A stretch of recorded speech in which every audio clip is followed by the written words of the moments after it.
Hello everyone, स्वागत है आप सभी का आपके चैनल फ्यूचर क्लासेस में। हम लोग आज अपने इस वीडियो में बात करेंगे न्यूमेरिकल्स, जो कि हमारे रेलवे के पिछले एग्जाम आरआरबी, आपका एलपीएन टेक्नीशियन या फिर आपका ग्रुप डी हो, उसमें पूछे गए प्रश्न की। यह संडे है। मैं आपको कल पिछला वीडियो बनाया था, उसमें बताया था कि हम आपके जो है न्यूमेरिकल से बेस्ड जो प्रॉब्लम है वो कल एक ही वीडियो में फिनिश करने वाले हैं। तो आज हम लोग वही काम करेंगे। दूसरा, आप लोगों के कमेंट आ रहे थे कि सर बेसिक साइंस करा दीजिए। बेसिक साइंस ही सब कुछ है जो हम अभी कर रहे हैं। क्वेश्चन शायद आपका मतलब इस बात से ना हो कि जो आप जो चाहते हैं कि किसी चैप्टर को हम यहाँ पे अच्छे से समझा दें, है ना। तो अगर आप ऐसा चाहते हैं कि किसी चैप्टर की थ्योरी को हम अच्छे से समझा दें तो बिल्कुल हम वो भी करेंगे। अगर आप यही चाहते हैं कि किसी चैप्टर को हम पहले समझाएं बोर्ड पर अच्छे से, ठीक है, तो यही चाहते हैं तो फिर आप फिर से एक बार कमेंट कर दें कि सर हाँ, बस हम यही चाहते हैं कि किसी चैप्टर को आप पहले बोर्ड पर अच्छे से समझाएं, ठीक है। तो वो काम फिर हम आपके लिए करेंगे। और हमने डायरेक्टली अभी पहले समझा भी रहे हैं, ऐसी बात नहीं है, हम समझा भी रहे हैं, वीडियो बना रहे हैं उसके लिए, तो आप परेशान होने की कोई बात नहीं है। चलिए हम लोग आज का अपना वीडियो स्टार्ट करते हैं। पहले हमको जो ऊर्जा से रिलेटेड जितने भी हमारे क्वेश्चन आए हुए हैं, ऊर्जा में हम लोग गतिज ऊर्जा और स्थितिज ऊर्जा की बात कर रहे हैं, ठीक है।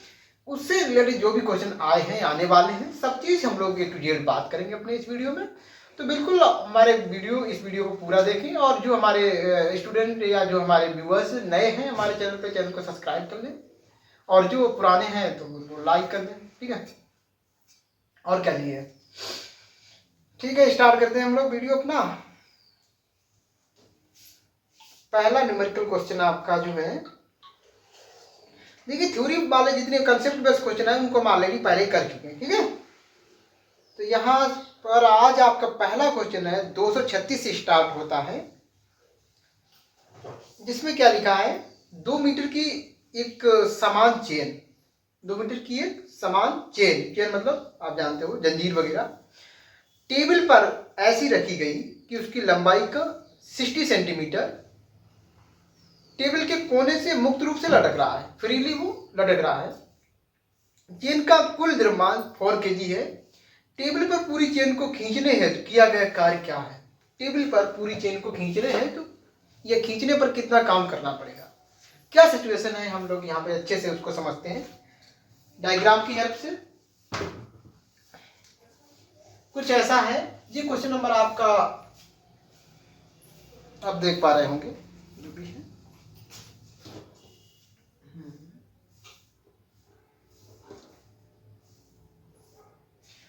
236, जिसमें बोला गया कि एक यूं आपकी टेबल है,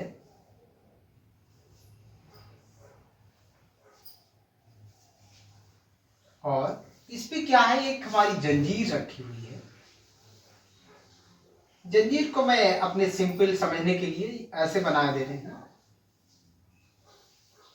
और यहां से वो जो है लटक रही है, ठीक है। टेबल और लंबी हो सकती है, और मैंने अभी अपने समझने के लिए यूं बना रखा है।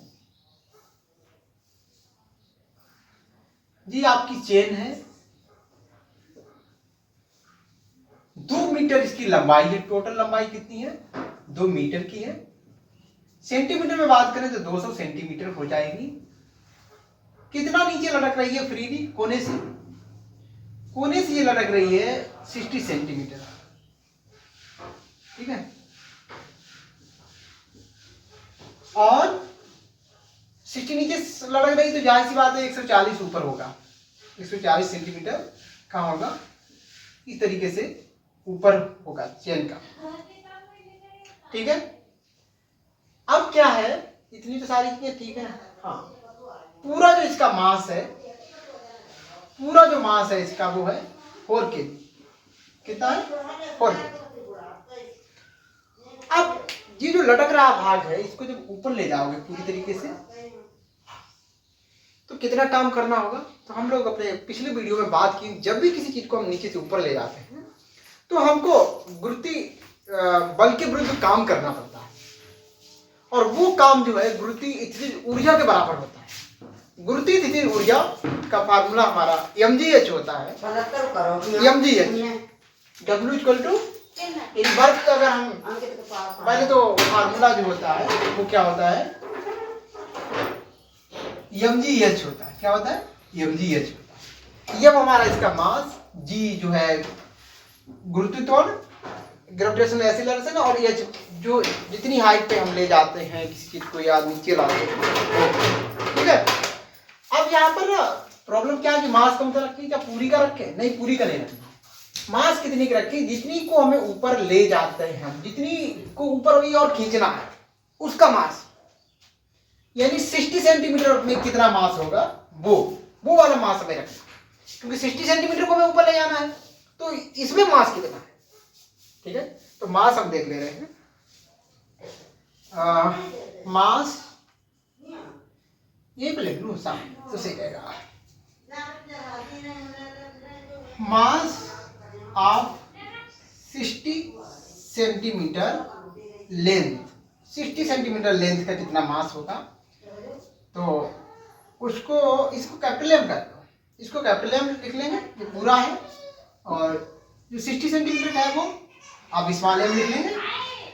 टोटल मास है 60 के जी। ठीक है, अगर इसे 200 से डिवाइड कर दिया, 200 से डिवाइड कर दिया तो 1 सेंटीमीटर का मास आ जाएगा। बिल्कुल वैसी बात है, आप समझ रहे होंगे पहली बात तो आप कि अगर जो यहाँ पे 4 है यार, 4 किलोग्राम जो मास है वो 200 सेंटीमीटर लंबाई का है, तो 1 सेंटीमीटर लंबाई का मास कितना होगा, तो 200 से डिवाइड कर दो। जैसे 200 लोगों की कोई चीज है, हर एक को कितना मिलेगा, तो 200 से आप डिवाइड कर दो। 200 लोगों ने मान लो कि 2000 रुपए पैदा किए, अब एक ही को सबको मारना है, कितना बराबर कितना मिलेगा, तो 200 से हम डिवाइड कर देंगे।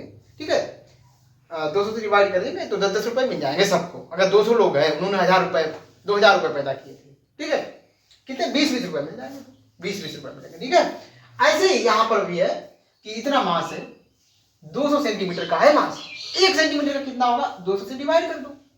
हमें चाहिए कितने के लिए, 60 के लिए चाहिए, तो 60 से इसमें क्या कर देंगे, मल्टीप्लाई। बात समझ में आई होगी, आई होप अच्छे से समझ में आई होगी बात यहाँ तक।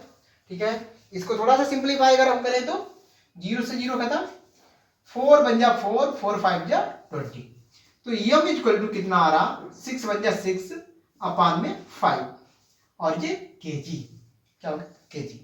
बात यहां तक समझ में आई कि जो 60 सेंटीमीटर लंबाई थी उसका मास इतना आ गया। ठीक है, अब हम अगर ऊर्जा की बात करें या जो वर्क कितना काम करना पड़ेगा, तो वर्क लिखे ले, वर्क जो है हमने अभी लिखा है, जो वर्क लिखा है उसका फार्मूला क्या लिखा है, एम जी एच लिखा है, तो एम की जगह कितना डालोगे, जी वाला एम, और जी आप जो है 10 डाल दीजिए।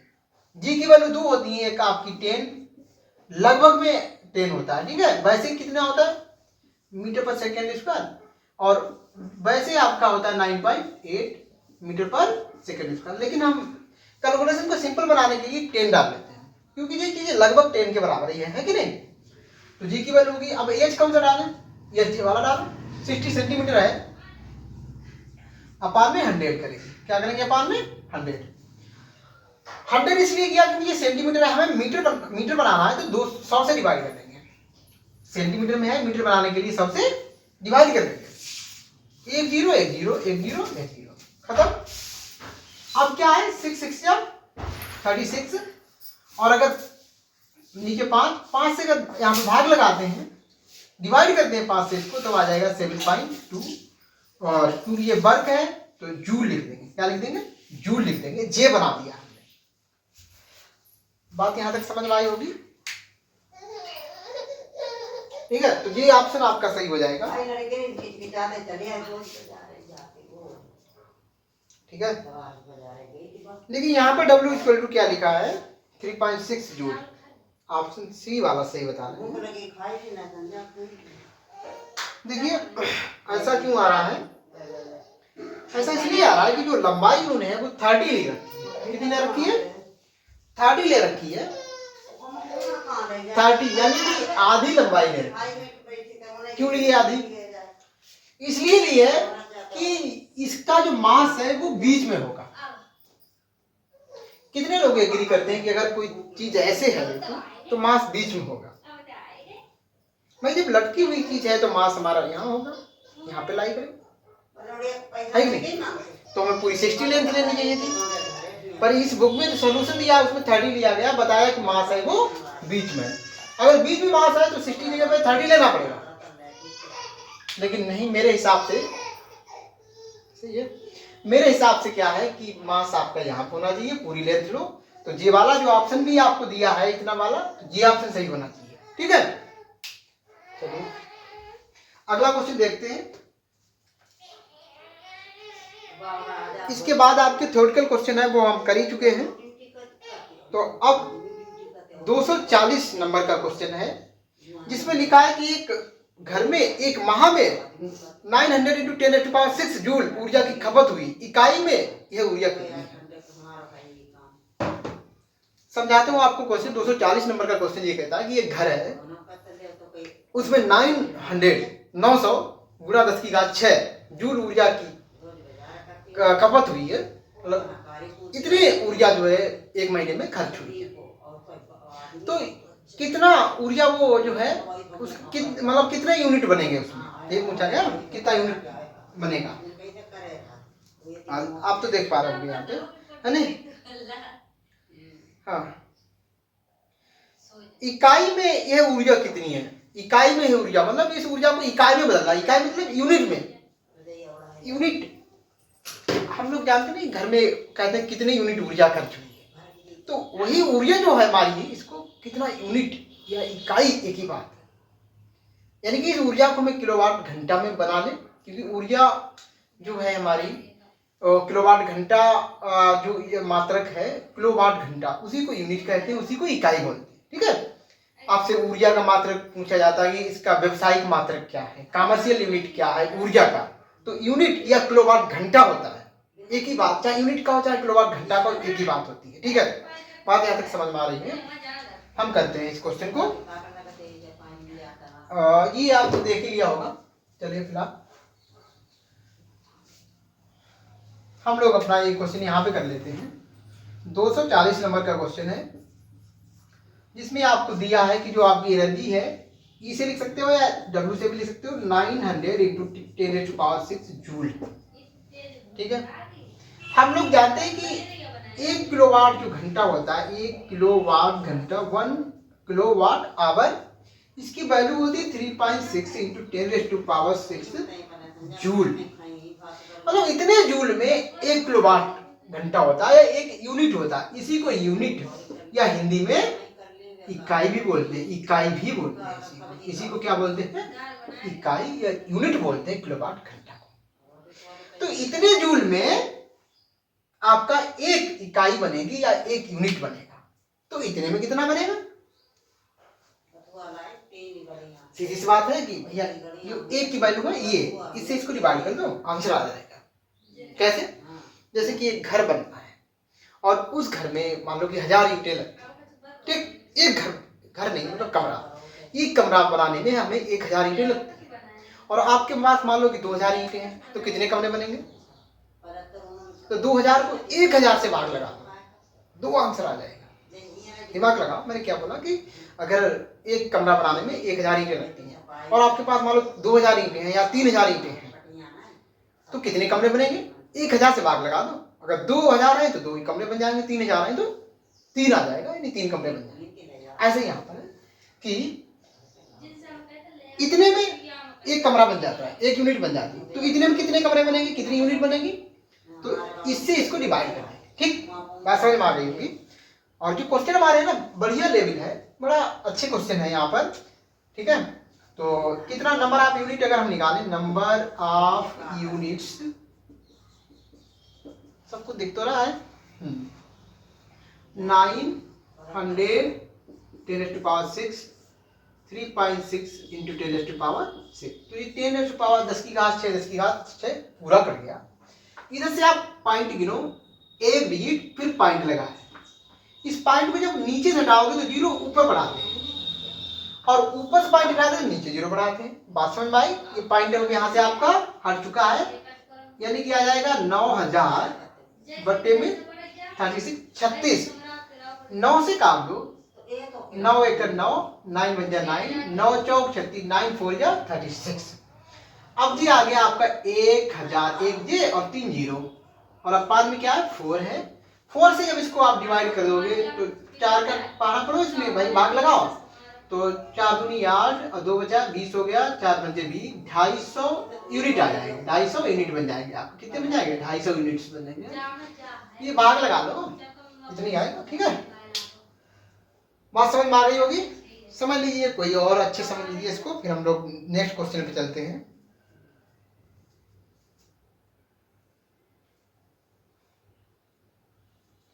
ठीक है,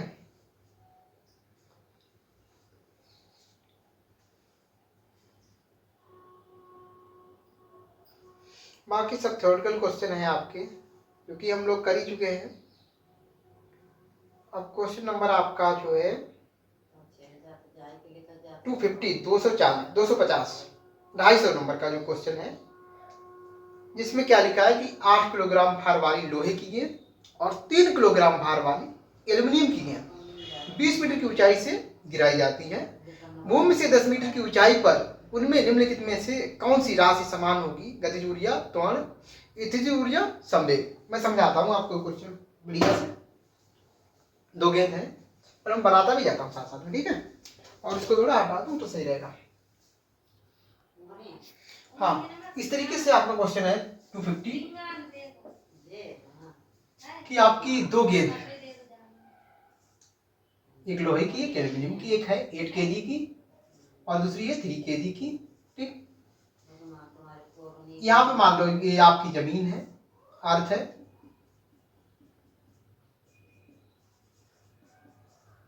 यहां से यहां तक की जो हाइट है वो है आपकी कितना? 20 मीटर। और ये वॉल जो है यहाँ से छोड़ दी जाती है, गिराया जाता है इनको, तो ये जमीन से कितनी ऊंचाई पर रह जाती है? 10 की, यानी कि अब यहाँ आप आ जाती हैं ऊपर। अब क्योंकि यहाँ से 10 है, 10 पे रह जाती है, तो ऊपर भी ये 10 रह जाएगा, क्योंकि टोटल 20 है। ठीक है,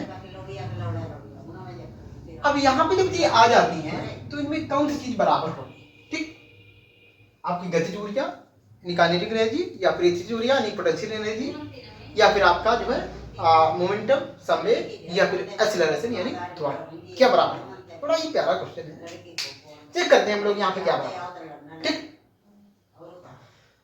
हाँ चलिए देखिए, पहले अगर हम गतिज ऊर्जा की बात करें, काइनेटिक एनर्जी की, ऑप्शन ए में जो भी हो, काइनेटिक एनर्जी की अगर बात करें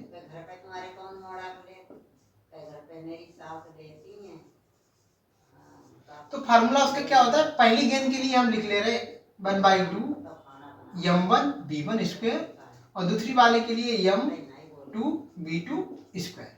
ठीक, अब यहाँ पर मास जिसका बड़ा है, ठीक, उसका छोटा है। अब v1 v2 पता होने चाहिए, तब हम बता सकते हैं कि ये चीज बड़ी होगी या फिर ये चीज बड़ी। जब मान इसका बड़ा है तो जाहिर सी बात, ये मतलब तो ये बड़ा लग रहा है, लेकिन अभी वेलोसिटी नहीं पता किसकी कम, मतलब वेलोसिटी किसकी ज्यादा है किसकी कम है। तो वेलोसिटी के बारे में हमें इन्फॉर्मेशन पता होनी चाहिए, वेलोसिटी कितनी कितनी होगी, है ना, इसका वेग, मतलब वेलोसिटी मतलब वेग या स्पीड कह लो। तो स्पीड कैसे पता करें? देखो, जब यहाँ से ये गिराई जा गई है, जब गिराई जाती है तो इनिशियल वेलोसिटी 0 होगी, इसकी भी और इसकी भी इनिशियल वेलोसिटी, उसे u से लिखा जाता है। तो u को हमने u1 लिख दिया, इसके लिए u1, इसके लिए u2, यानी इसकी जो शुरुआती वेग होगी वो 0 होगी। जब भी कोई चीज ऊपर से छोड़ दी जाए ऐसे, तो उस समय जो शुरू का वेग होता है, इसको हम प्रारंभिक वेग बोलते हैं, इनिशियल वेलोसिटी बोलते हैं, वो हमेशा 0 होता है। ठीक है, अब यहाँ पे आके कितना हो जाएगा? तो आपने फार्मूला पढ़ा होगा, हमने पढ़ाया था v square equal to u square, नीचे गिर रही है तो प्लस का 2gh, ठीक है, 2gh, तो v स्क्वायर u स्क्वायर 0 हो जाएगा दोनों के लिए। ठीक है, और यहाँ पे 2g दोनों में समान लगेगा, 10 लेंगे, और h कितना है? वो भी 10 है, यानी जो v स्क्वायर है वो हमारा कितना आ रहा है? 200 आ रहा है, और v की वैल्यू आ जाएगी स्क्वायर रूट 200, स्क्वायर रूट 200। अगर इसको हम बाहर करना चाहें तो कितना कर सकते हैं? 20 इंटू 200 है ना, 4 इंटू 100 कर सकते? नहीं कर सकते, नहीं कर सकते हैं।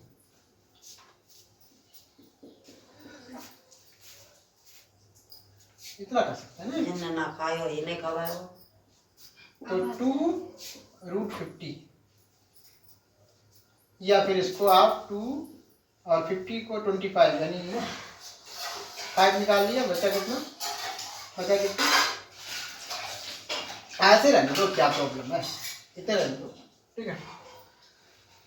दोनों के जो यहाँ पर आकर के जो स्पीड है वो बराबर हो जाएगी, लेकिन स्पीड या वेग का हमें ऑप्शन दिया नहीं है, ठीक है, तो कोई बात नहीं। क्यों बराबर होगी दोनों की, यहाँ देखो भाई, इसके लिए फार्मूला लगाओ तो भी यही लगेगा, इसके लिए लगाओ तो भी यही लगेगा, क्या बदलेगा, मास अलग अलग है, लेकिन मास का तो यहाँ पे कोई रोल है नहीं, ठीक है। वो भी इतनी ऊंचाई उसने मतलब डिस्टेंस कवर की 10 और इसने भी 10 की है, तो यहाँ पे यहीं पे आया, जी भी वही आएगा और यू दोनों का 0 है, तो दोनों का जो वेग है वो यहाँ पे आके समान हो जाएगा। अब एक बात बताओ कि ये जो वेग है आपके समान हो गए, तो आप क्या इसको लिख सकते हो 1/2 m1 और v² और 1/2 और क्या लिख सकते हो m2 v², ठीक है। अब बताओ कि ये तो समान है, द्रव्यमान भाई ये भी चीज समान है, द्रव्यमान इसका बड़ा है, तो इसकी जो काइनेटिक एनर्जी है केवल कह लो वो बड़ी हो जाएगी, काइनेटिक एनर्जी कैसी हो जाएगी, पहले वाले की बड़ी हो जाएगी। क्यों बड़ी होगी काइनेटिक एनर्जी, क्योंकि इसका मास बड़ा है, वेग बराबर है, ठीक है, तो इसकी काइनेटिक एनर्जी ज्यादा हो गई। और इसके बाद दिख रहा है, हाँ, इसके बाद अगर हम इसको काट दें, इसको काट दें,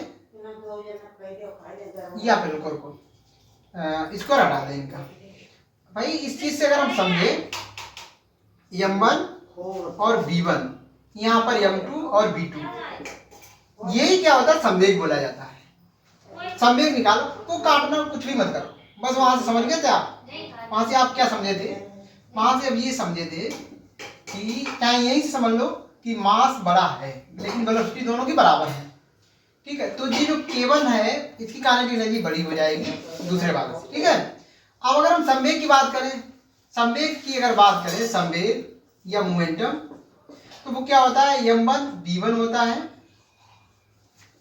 m1 v1 और यहाँ पर m2 और v2, क्योंकि दोनों के लिए वेग बराबर है तो हमने b यहाँ पर लिख लिया, b यहाँ पर लिख लिया। अब ये चीज बड़ी है और ये चीज छोटी है और ये चीजें तो बराबर हैं, ठीक है, तो ये पूरी चीज बड़ी हो जाएगी, यानी संवेग बड़ा हो गया, पहले की गतिज ऊर्जा भी बड़ी हो गई और पहले का संवेग भी बड़ा हो गया। अगर हम लोग स्थितिज ऊर्जा की बात करें, पोटेंशियल एनर्जी की बात करें, स्थितिज ऊर्जा की अगर हम बात करें, स्थितिज ऊर्जा की बात, पोटेंशियल एनर्जी को यू से लिखते हैं, वो होता है m1 g और h1, m2 g और h2, लंबा ऊंचाइयां दोनों के बराबर हैं तो h होगा, g दोनों के लिए बराबर है, मास इसका बड़ा है तो इसकी पोटेंशियल एनर्जी भी बड़ी हो गई, गतिज ऊर्जा भी पहले वाले की बड़ी है, स्थितिज ऊर्जा भी पहले वाले की बड़ी है, संवेग भी पहले वाली का बड़ा है, तो बचा क्या ऑप्शन में त्वरण बचा है, जो गुरुत्वीय त्वरण लगेगा उस समय जब भी कोई चीज मैंने बताई ऊपर से नीचे जाती है या नीचे से ऊपर जाती है तो उसमें गुरुत्वीय त्वरण काम करता है, और वो गुरुत्वीय त्वरण जो है मास पे डिपेंड नहीं करता है, मास कम हो या ज्यादा हो, यानी कि त्वरण जो है हमारा सही आंसर हो जाएगा। बड़ा ही अच्छा क्वेश्चन है, बहुत ही इंपॉर्टेंट क्वेश्चन, ठीक है, तो ये हो गया हमारा। इसके बाद हम लोग चलते हैं अगले क्वेश्चन पर, ठीक, बात समझ में आ रही होगी। अगला क्वेश्चन हमारा यहाँ पर 256 का है, 256 नहीं 257, 257, जिसमें लिखा है, हालांकि न्यूमेरिकल नहीं है, मैंने बोला था कि इस क्वेश्चन को हम जब न्यूमेरिकल बताएंगे तो एक फार्मूला यहाँ पे यूज हुआ था p²/2m, गतिज ऊर्जा का फार्मूला क्या यूज हुआ था p²/2m, मैं अभी लिख रहा हूँ, तो वो कैसे बना था, मैंने कहा कि जब न्यूमेरिकल कराऊंगा तभी बता दूंगा, तो वही चीज मैं यहाँ पे कर रहा हूँ। क्वेश्चन में से ये है कि यदि एक वस्तु का संवेग 3 गुना कर दिया जाए तो उसकी गतिज ऊर्जा पे क्या प्रभाव पड़ेगा, गतिज ऊर्जा कितनी गुनी हो जाएगी, ठीक है, संवेग को अगर 3 गुना कर, तो यहाँ पर जो काइनेटिक एनर्जी है और संवेग में जो संबंध था, रिलेशन था, हम लोग यहाँ पे लिख लेते हैं, ये क्वेश्चन नंबर 257 है आपका, 257 है ना। एक फार्मूला यहाँ पे यूज हुआ है k equal to p square upon 2m, और यहाँ पे जो p है वो क्या है, संवेग है। p क्या है, संवेग है, जिसको हम मोमेंटम बोलते हैं। क्या बोलते हैं, मोमेंटम। तो ये फार्मूला बना कैसे, पहले क्वेश्चन को अगर हम फिर से यहाँ पे देख लें। क्वेश्चन ये कहता है कि संवेग को अगर हम 3 गुना कर दें तो काइनेटिक एनर्जी कितना गुना हो जाए। अरे p की जगह पे आप क्या डालोगे, p की जगह पे अगर आप डाल दो 3p डाल दो, 3 गुना कर लो अपॉन में 2m, ठीक है। तो कितना आ जाएगा, 3 का square 9p square upon 2m। देखो p स्क्वायर 2m पहले भी था, p स्क्वायर 2m अब भी है, आगे क्या बढ़ गया 9। संवेग को मैं बहुत अच्छे से समझाया था कि संवेग को अगर आप 3 गुना करोगे तो गतिज ऊर्जा आपकी 9 गुनी हो जाएगी, संवेग को 2 गुना करोगे तो गतिज ऊर्जा 4 गुनी हो जाएगी, संवेग को 5 गुना करोगे तो गतिज ऊर्जा 25 गुनी हो जाएगी, क्योंकि यहाँ पे क्या लगा है, स्क्वायर, तो स्क्वायर हो जाएगा। ठीक, समझ भाई बात। लेकिन ये फार्मूला हम बात करें, फार्मूला कैसे बना है, देखिए इसको अभी मैं हटा रहा हूँ, क्वेश्चन तो मैं समझा ही चुका हूँ आपको। देखिए आपके जानते हैं k इक्वल टू क्या होता है, 1/2 सिंस करके लिख रहे हैं, सिंस मतलब ऐसा होता है, ठीक है। गतिज ऊर्जा इक्वल टू 1/2 mv स्क्वायर। अब क्या करें हम लोग, हम ये करते हैं यहाँ पर, सब कुछ ठीक है, सही है। 1/2 mv, ठीक है, क्या mv, और एक b को हमने क्या किया, ऐसे लिख रहे थे,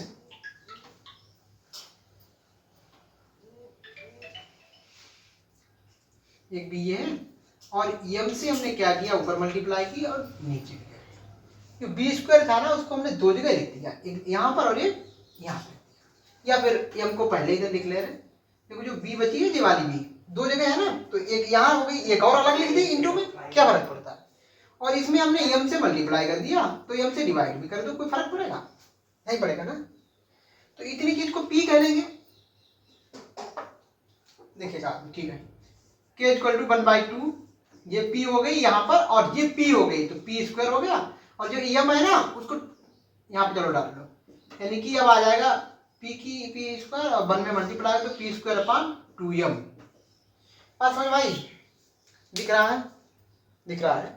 देखो जो एम भी हमने लिख दिया, एक बी को इधर डाल दिया और एम ऊपर भी मल्टीप्लाई कर दी नीचे भी कर दी, कोई फर्क नहीं पड़ेगा। तो ये एम बी और एम बी, ये एक पी बन जाएगी, वो पी बन जाएगी, क्योंकि पी इक्वल टू होता है m v. P equal to क्या होता है, सब लोग जानते होंगे, पी इक्वल टू क्या होता है, mass into velocity, m v होता है। तो इस एम बी को पी लिख लो, इस एम बी को पी लिख लो, पी स्क्वायर हो जाएगा, अपॉन में 2 है और एम है, तो पी स्क्वायर अपॉन 2m आ जाएगा, दैट्स इट। ठीक है, हो गया। चलते हैं नेक्स्ट क्वेश्चन की ओर। अगला क्वेश्चन अगर हम यहाँ पे देखें, यदि एक वस्तु का वेग उसके प्रारंभिक वेग का 2 गुना हो जाता है, यदि एक वस्तु का वेग उसके प्रारंभिक वेग का 2 गुना हो जाता है, तब उसकी गतिज ऊर्जा उसकी प्रारंभिक गतिज ऊर्जा की n गुनी हो जाती है। n का मान क्या होगा। हम लोग इस क्वेश्चन को कर चुके हैं अपनी जो थ्योरी वाली क्लास थी, मतलब थ्योरी वाली नहीं सॉरी, जो कंसेप्ट बेस्ड हमने क्वेश्चन किए थे उसमें कर चुके थे। हालांकि हम फिर से समझा दे रहे हैं।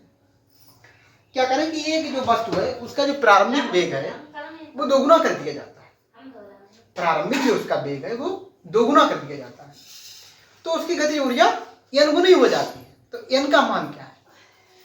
बात यार थोड़ी सी बात को घुमा के बोल दिया, ये नहीं पूछा कि कितना गुनी हो जाती है, उन्होंने n का मान पूछ लिया।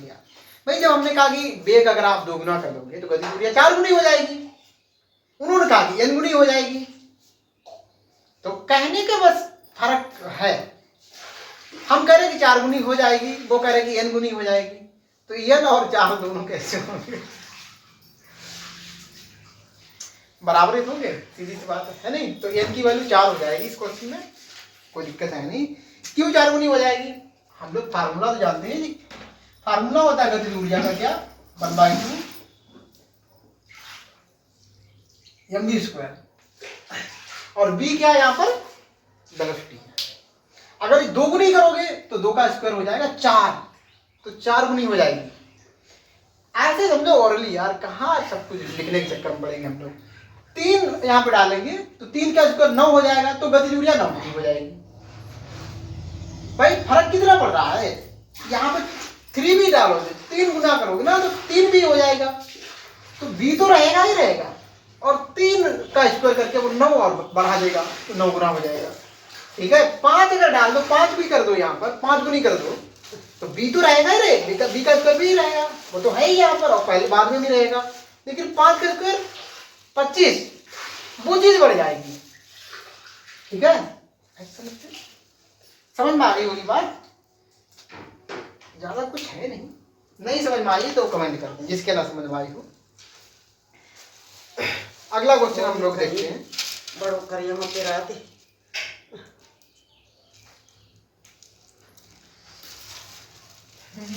लाल वाली नानी मालूम होते कहाँ है देना कहीं के खाते जे खाई। अगला क्वेश्चन 263 है कि 20 किलोग्राम भार की वस्तु को 2 मीटर की ऊंचाई तक उठाया जाता है, उस वस्तु पर गुरुत्वाकर्षण बल द्वारा किया गया कार्य कितना है, जबकि जी की वैल्यू 10 मीटर पर सेकंड स्क्वायर है। देखो 20 किलोग्राम भार की वस्तु को 220 किलोग्राम की वस्तु है, उसको 2 मीटर की ऊंचाई पर आप ले जा रहे हो, तो उस पर कितना गुरुत्वाकर्षण बल द्वारा काम किया जाएगा। ठीक है, ऊपर ले जा रहे हो ना, तो आपको काम करना पड़ेगा गुरुत्वाकर्षण के विरुद्ध, वो काम गुरुत्वाकर्षण के विरुद्ध करना पड़ेगा। तो गुरुत्वाकर्षण के विरुद्ध जो काम करना पड़ रहा है, उसके लिए हमें जो फार्मूला है वो mgh होता है। ऐसे क्वेश्चन हम लोग बहुत कर चुके हैं अपनी न्यूमेरिकल वाली क्लास में। ठीक है, कार्य ऊर्जा से संबंधित काम हम लोग क्वेश्चन कर चुके हैं, तो उस वीडियो में आप कर चुके हैं, तो इस क्वेश्चन का आपको होमवर्क हो गया 263, ये आप घर पे लगा लेंगे। ठीक है, फार्मूला mgh लगेगा, m की वैल्यू दी है, g की वैल्यू दी है और h की वैल्यू दी है। ठीक है, हम लोग चलते हैं 264 भी करा चुके हैं। यदि एक वस्तु की गतिज ऊर्जा उसके प्रारंभिक मान का 256 गुना हो जाती है तो नया रेखी संवेग बता चुके हैं। ठीक है,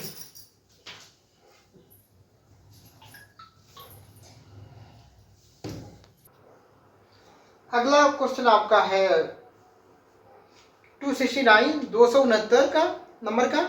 इसमें लिखा कि 5 किलोग्राम की एक वस्तु को 2 मीटर की ऊंचाई तक उठाया जाता है, इस प्रक्रिया में कितना किया गया कार्य, इस प्रक्रिया में कितना कार्य किया गया। फिर से वही बात, वैसी क्वेश्चन है, अब क्या बताऊं इसको। ठीक है, चलते हम फिर भी एक क्वेश्चन बता दूंगा, ऐसे बहुत सारे क्वेश्चन है। ठीक है, फिर 271 वाला है, 5 किलोग्राम भार की वस्तु को 4 मीटर की ऊंचाई तक उठाया जाता है, उस वस्तु पर लगने वाला गुरुत्व बल के कारण किया गया कार्य का मान कितना होगा। फिर से वही बात, भार कितना है आपका 5 किलोग्राम है, 4 मीटर की ऊंचाई तक उठाया जाता है, उस पर कितना जो है काम करना पड़ेगा गुरुत्व बल के कारण। ठीक है, कितना कितना है 5 किलोग्राम भार है और ऊंचाई कितनी 4 मीटर तक उठाया जाता है, जी का मान 10 दिया है। ये क्वेश्चन कर ले रहे हैं क्योंकि हमारे न्यू कैंडिडेट अगर जुड़े हों तो वो भी समझ जाए। ठीक है, तो क्या क्या इसमें दिया है कि 5 किलोग्राम की एक वस्तु है, 271 है, यम कितना है 5 kg, और कितनी ऊंचाई तक उठाया जा रहा है 4 मीटर की ऊंचाई तक उठाया जा रहा है। जी की वैल्यू क्वेश्चन में ही दी है 10 मीटर पर सेकेंड स्क्वायर, ये इसका मात्रक होता है जी का, जरूर याद रखें। जो कार्य होगा वो हो जाएगा mgh, यम हमारा जो है वो 5 है, जी आपका 10 है, और जो एच है वो कितना है 4 है, 4 पंचे 20, 5 4 जा 20, 200 जूल कार्य करना पड़ेगा। ये ऑप्शन जब ऊपर उठाते हैं ना तो जी की वैल्यू एक्चुअली में माइनस ली जाती है, तो अगर माइनस भी ऑप्शन में दिया हो तो ये वाला ऑप्शन सही होगा, अगर माइनस नहीं दिया है तो फिर आपका यही 200 सही सिर्फ रहेगा। ठीक है, तो जब ऊपर कुछ चीज जाए तो माइनस का भी आप ध्यान रखेंगे। अगर ऑप्शन में माइनस सही का आंसर दे रहे हैं तो माइनस हमारा सही होगा, अगर ऊपर जा रही है नीचे जा रही है, भाई जब हमने बताया था जब कोई चीज ऊपर जाएगी तो जी आपकी पॉजिटिव होती है, जब कोई चीज नीचे आएगी तो जी आपकी कैसी होगी माइनस की होगी। तो जी आपकी कैसी होगी, ऊपर जाएगी तो प्लस, नीचे आएगी कोई चीज तो उसके लिए जो जी का मान, उस पर जो जी का मान लग रहा होगा वो माइनस का होगा। ठीक, ऐसे आगे चलते हैं और क्वेश्चन अपने देखते हैं।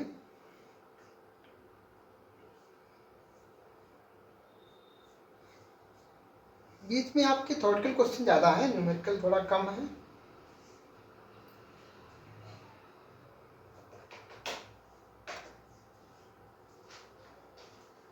जी ठीक है, गतिज ऊर्जा पर हमने कोई क्वेश्चन नहीं किया है, तो ये क्वेश्चन आपका आ गया। 280 नंबर का क्वेश्चन है।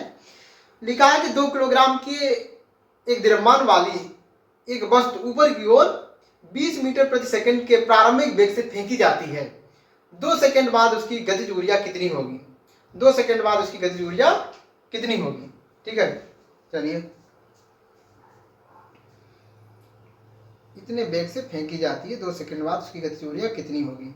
वैसे गतिज ऊर्जा का फार्मूला क्या होता है? 1/2 mv²। मास पता हो, डी पता हो, दोनों पता है, ठीक है।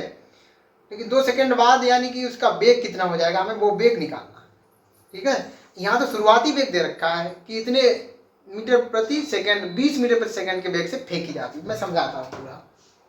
मास कितना? 2 किलोग्राम। प्रारंभिक वेग है 20 मीटर पर सेकंड और जी की वैल्यू है 10। क्वेश्चन नंबर क्या है आपका जी? 280 है। लिखा है कि एक हमारी जो वस्तु है उसका जो मास है, द्रव्यमान है, वो है 2 किलोग्राम, 2 kg है। हाँ, कितना उसका प्रारंभिक वेग है? वो है, प्रारंभिक वेग को u से लिखते हैं और वो है हमारा 20 मीटर पर सेकेंड। 20 मीटर पर सेकेंड है। इससे वो फेंकी जा रही है। 2 सेकेंड बाद उसका जो है, हाँ, वेग कितना हो जाएगा? 2 सेकेंड बाद उसकी अंतिम वेलोसिटी क्या हो जाएगी, हमें वो बताई है, ठीक है। ये मतलब हमसे जो है पूछा गया है, और कुछ है, और कुछ नहीं है। जी की वैल्यू 10 दी है, वो तो सही। जी की वैल्यू कितनी दी है? 10 दी है, 10 मीटर पर सेकेंड स्क्वायर। देखो फार्मूला तो ये होता है 1/2 mv²। बी की जगह आप ये डाल सकते थे, लेकिन नहीं। 2 सेकेंड बाद कितना उसका वेग हो जाता है? 2 सेकेंड बाद कितना वेग हो जाता है, उस समय कितनी गतिज ऊर्जा होगी, ये पूछा गया। तो भाई क्योंकि 2 सेकेंड में ऊपर जा रही है तो वेलोसिटी कम हो रही होगी ना, तो वो कितनी हो जाएगी वो हम लोग देख रहे थे। एक आपने पढ़ा होगा फार्मूला यहाँ पर, v = u - gt। जब ऊपर को जाए तो माइनस, नीचे आए तो यहाँ पर प्लस, ठीक है। तो v, u कितना है 20 माइनस g 10 है और t कितना है 2 है। तो v जो है वो क्या आ गई? 0 आ गई। क्या आ गई? 0। 2 सेकंड में उसका जो वेग है वो 0 हो जाएगा, क्योंकि जब ऊपर जाएगी तो वेग कम होता चला जाएगा। वो कितना हो जाएगा? 2 सेकंड में 0 हो जाएगा। जब वेग 0 हो गया तो गतिज ऊर्जा भी क्या हो गई? 0, यानी कि वो रुक गई होगी वहां पर। उसमें स्थितिज ऊर्जा आ गई होगी, उसमें पोटेंशियल एनर्जी आ गई होगी, ठीक है। गतिज ऊर्जा का फार्मूला जो होता है आपका क्या होता है? गतिज ऊर्जा का फार्मूला हमारा क्या होता है? K = ये हम लोग यहाँ कंटिन्यू कर रहे हैं, 1/2 mv²। 1/2 m जो भी आप है, v की जगह 0 डालोगे तो ये पूरी चीज 0 हो जाएगी, यानी k की वैल्यू आ गई 0। k की वैल्यू क्या आ गई? 0 आ गई। बढ़िया क्वेश्चन है, बहुत ही प्यारा क्वेश्चन है, इंपॉर्टेंट क्वेश्चन है। आपको चीजों को ऐसे समझना चाहिए। यहाँ पर कुछ लोग b की जगह सीधा 20 रख देते, फिर कहते हैं कि सर हम तो बड़ा बढ़िया क्वेश्चन आए थे, बहुत अच्छे करके आए थे, लेकिन जब घर पे चेक करते तो बैंड बच जाता है ना। तो इस चीजों का सब ध्यान रखना होता है। वो शुरुआती वेग था 20। गति ऊर्जा 2 सेकंड बाद पूछी है, तो वेग भी 2 सेकंड बाद ही पता हो, वेग भी 2 सेकंड वाला होना चाहिए। ये नहीं कि आप ये वाला वेग रख दो, ये तो शुरू का वेग है यार, ठीक है। आई होप मेरी बातों को आप अच्छे से समझ रहे होंगे।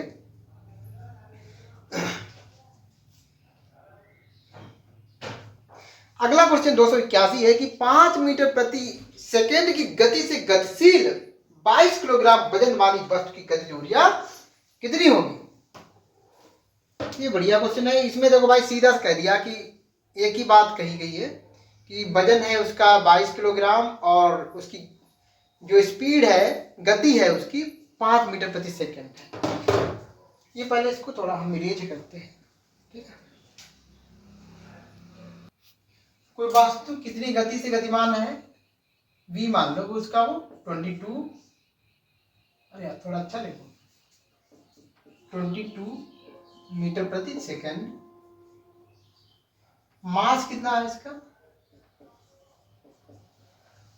मास है इसका 22 kg और इसकी जो वेलोसिटी है वो 5 मीटर प्रति सेकंड है। 5 जी है 22 किलोग्राम।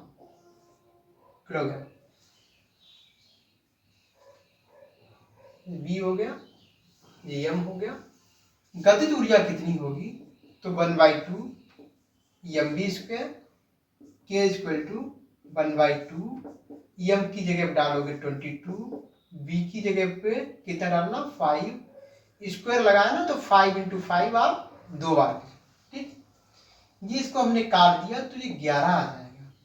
तो के इक्वल टू, ये के बना है भाई, के इक्वल टू कितना आ जाएगा? ये 11 की 5 में कर दो, 11 5 जा 55, 11 5 55 और 5 और, तो के से फिक्स कर दे 25 हो जाएगा, फिर 25 होगा और 2 हासिल 275 जूल। 275 जूल आपकी जो है गतिज ऊर्जा इसकी होगी, ठीक है। चलिए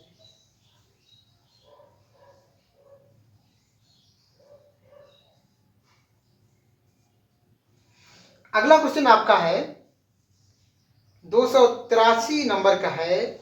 11 किलोग्राम की एक वस्तु जब भूमि से 5 मीटर की ऊंचाई पर हो तब उसमें निहित ऊर्जा ज्ञात करो। निहित ऊर्जा ज्ञात करो। नहीं बताया है आपको कि गतिज ऊर्जा ज्ञात करो या स्थितिज ऊर्जा ज्ञात करो। भाई बोला ये है कि 11 किलोग्राम की वस्तु है, भूमि से 5 मीटर की ऊंचाई पर है। ऊंचाई पर है यानी कि रुकी है, तो उसमें ऐसे में क्या होगा? स्थितिज ऊर्जा होगी। तो हम लोग यहाँ पे स्थितिज ऊर्जा का फार्मूला लगाएंगे। बात समझ रहे? क्वेश्चन को अच्छे समझो कि 11 किलोग्राम की एक वस्तु जब भूमि से 5 मीटर की ऊंचाई पर हो तब उसमें निहित ऊर्जा ज्ञात करें। जी की वैल्यू दी है 9.8 मीटर पर सेकंड स्क्वायर, ठीक है। क्या क्या दिया है नोट करें। क्वेश्चन तो आप समझ गए अच्छे से।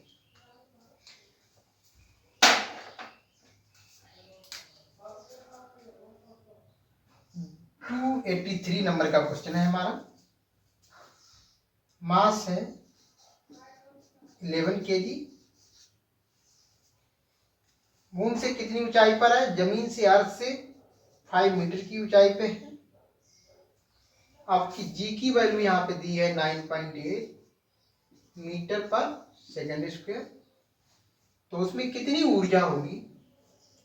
ऊर्जा यानी एनर्जी हमें बतानी है जब वो रुकी हुई होगी। यही सी बात है, इतनी ऊंचाई पर है, चलती हुई तो नहीं बात बोली है। तो फिर यहाँ पे स्थितिज ऊर्जा का फार्मूला, स्थितिज ऊर्जा यू हमने क्या लिखा है कि यू हमारा एक्चुअली में क्या है? पोटेंशियल एनर्जी है, या फिर इसको हम बोलते हैं स्थितिज ऊर्जा। फार्मूला होता है इसका mgh। m की वैल्यू हमारी कितनी है यहाँ पर 11, g आपका 9.8 और h यहाँ पर कितना है 5। बात समझ में आ रही होगी। बढ़िया से कैलकुलेशन करते हैं हम लोग। नीचे भी दिखेगा, अभी बिल्कुल दिख रहा है। 11 5 से मल्टीप्लाई, 5 8 या 40, 5 मतलब मल्टीप्लाई आप कर लो, 40 हो गया, मतलब 40 का 0, 4 कैरियर हुए और 5 9 जो 45 और 4 53 हो जाएगा क्या? 45 और 4 नहीं 49, कितना आ जाएगा? 49 आ जाएगा। यहाँ पर एक डिजिट के बाद पॉइंट लगा था, तो यहाँ पर भी फिर मल्टीप्लाई करने के बाद इन दोनों मल्टीप्लाई हो गए, इधर से करो एक के बाद पॉइंट, और पॉइंट के बाद 0, इसका कोई मतलब है नहीं। अब 11 से मल्टीप्लाई कर दो 49 में, 11 की पहले 9 में होगी, पहले जहाँ तो पॉइंट रखो उससे कोई मतलब ही नहीं है। आप 49 सीधा समझो, ठीक है। 11 और 49 की मल्टीप्लाई करनी है। 11 फिर 9 में करोगे तो 99 और 11 का 4 में करो 44 में 9 मिला दो। 44 में जब हम 9 मिलाएंगे, 44 में 9 मिलाइए तो कितना हो जाएगा? 6 इधर ले लो, 3 उधर ले लो, 53 आ जाएगा। कितना आ जाएगा? 53 जूल। ये आपका ऑप्शन है वो सही हो जाएगा, ठीक है। ये ऑप्शन है आपका इसमें यार 53, हाँ ठीक है, सही है ऑप्शन। ऑप्शन है पहले वाला ऑप्शन, ठीक है, ठीक है। चलिए समझ में आ गई होगी बात। अगला क्वेश्चन आपका है 284 कि 14 किलोग्राम की एक वस्तु जब भूमि से 5 मीटर की ऊंचाई पर हो तब उसमें निहित ऊर्जा कितनी दिया गया है? G = 9.8। 284 बिल्कुल ऐसे क्वेश्चन है, आपका होमवर्क हो गया। 284 आपका क्या है? होमवर्क है। आप जो इसका आंसर हमें कमेंट में बताएंगे। 284 क्वेश्चन नंबर 284 आपका होमवर्क है। 15 किलोग्राम की एक वस्तु जब भूमि से 10 मीटर की ऊंचाई पर है तब उसमें निहित ऊर्जा, ये भी वैसे ही है। 285 भी आपका जो होमवर्क है, ठीक है। 15 किलोग्राम वस्तु है, 10 मीटर की ऊंचाई पर है, तो उसमें ऊर्जा, जाहिर सी बात है इतनी ऊर्जा होगी, बिल्कुल ऐसे फार्मूला लगना है। जी की वैल्यू यहाँ पे 10 दी है, ऊपर वाले में 9.8 दी थी, ठीक है। अगला क्वेश्चन 287 किलोग्राम द्रव्यमान की 15 किलोग्राम द्रव्यमान की वस्तु को 8 मीटर प्रति सेकंड के एक समान वेग से गति कर रही है, उस वस्तु की गतिज ऊर्जा कितनी होगी? 8 किलोग्राम वजन दिया है इसमें। 287 वाला जो क्वेश्चन है, क्या दिया है इसमें? 287 वाले क्वेश्चन में इसका मास दिया है 15 किलोग्राम, और इसका जो गति कितनी है, किस स्पीड से गति कर रही है, तो v लिख लो, वो है आपका 8 मीटर प्रति सेकेंड। वो एक समान वेग से गति कर रही है कि नहीं? वेग उसका बदल ही नहीं रहा, यही तो v होगा, यही शुरुआती वेग, यही अंतिम, यही सब कुछ होगा। इसमें कुछ और आप चांस ही नहीं है कुछ और वेग होने के, है कि नहीं? कर रहा है एक समान वेग से। तो v दिया है, हमें ऊर्जा निकालनी है, गति ऊर्जा होगी इसमें जब गति कर रही है, तो k = क्या होगा? 1/2 mv²। तो ये भी क्वेश्चन आपका होमवर्क हो गया है 287। क्वेश्चन नंबर 287 भी आपका होमवर्क हो गया है। बाकी और देख ले रहे हैं हम लोग क्वेश्चन।